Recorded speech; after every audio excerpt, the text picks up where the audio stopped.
கன்னிராசி. கன்னிராசி அப்படிங்கும்போது வந்து பார்த்திங்கன்னா, இவங்களுடைய குணங்கள் கலகலப்பாகவும் பேசுவாங்க, கண்ணியமாகவும் பேசுவாங்க, கராராகவும் பேசுவாங்க. எல்லாம் கலந்த ஒரு தன்மையில் இந்த கன்னிராசி இருக்கும்.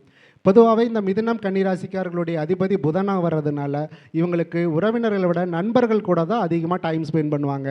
நண்பர்கள் கூட நல்ல ஒரு அண்டர்ஸ்டாண்டிங்கில் இருப்பாங்க.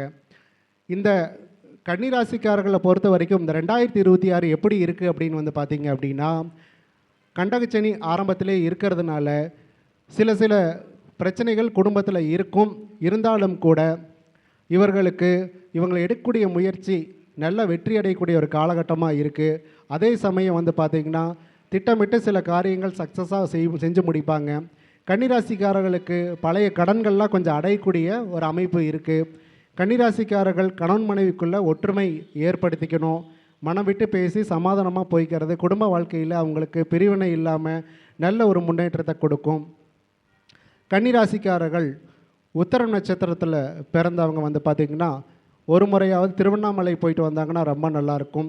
அஸ்த நட்சத்திரத்தில் பிறந்தவங்க திருவெண்காடு புதன் கிரகஸ்தலத்தில் போயிட்டு வந்தாங்கன்னா நல்லாயிருக்கும்.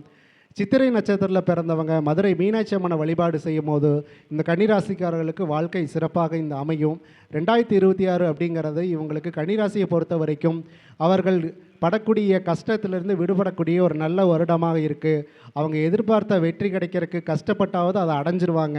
கன்னிராசிகளுடைய கவலைகள் தீர்க்கக்கூடிய வருஷமாக இருக்குது.